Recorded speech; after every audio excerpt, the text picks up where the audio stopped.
धुळ्यामध्ये 21 फुटी शिवरायांच्या पुतळ्याची मंत्रोच्चार करत आमदारांच्या हस्ते शहरातील आग्रा रोड येथे मोठ्या जल्लोषात स्थापना करण्यात आली आहे। आमदार अनुप अग्रवाल यांच्या संकल्पनेतून साकार होत असलेल्या भव्य दिव्य पुतळा लवकरच धुळेकरांसाठी खुला होणार असल्याची माहिती आमदार अनुप अग्रवाल यांनी दिली आहे। यावेळी त्यांनी सर्वोच्च न्यायालयाचे आभार मानत सत्य परेशान हो सकता है पर पराजित नाही असं म्हणत विरोधकांना टोलाही लगावला।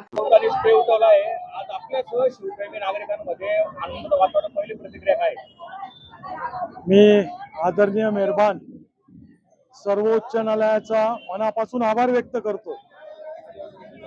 सत्य परेशान होता है पर पराजित नाही, हे परत आमच्या सर्वोच्च न्यायालयाने आज या ठिकाणी दाखवून दिलं आहे।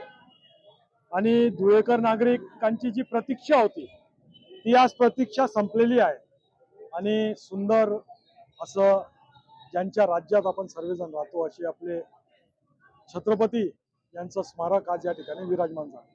उद्घाटन साधारणतः कधी होणार आहे? काम कधी? आता रात्र दिवस काम करू, जेवढ्या लवकर होईल तेवढ्या लवकर काम करू, कारण की ऑलरेडी कामाला फार उशीर झालेला आहे। DSR वाढत चाललेला आहे।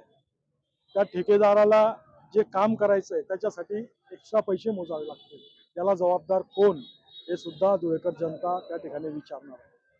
शिवरायांच्या पुतळ्याची स्थापना होत असल्यानं शिवप्रेमींसह धुळेकरांमध्ये आनंदाचं वातावरण बघायला मिळालं।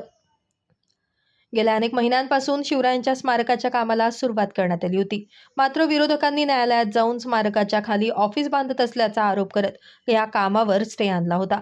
यामुळे अनेक महिन्यांपासून स्मारकाचं काम बंद पडलं होतं। मात्र आमदार अनुप अग्रवाल यांनी या स्टे विरोधात सर्वोच्च न्यायालयात जाऊन स्टे उठवल्याचा दावा करत आज भाजप पदाधिकाऱ्यांसह असंख्य शिवप्रेमींच्या उपस्थितीमध्ये 21 फुटी शिवरायांच्या पुतळ्याची स्थापना केली। यावेळी शिवप्रेमी नागरिकांमध्ये जल्लोषाचं वातावरण निर्माण झालं होतं। यावेळी आमदार अनुप अग्रवाल, अल्पा अग्रवाल, महापौर मायादेवी परदेशी, उपमहापौर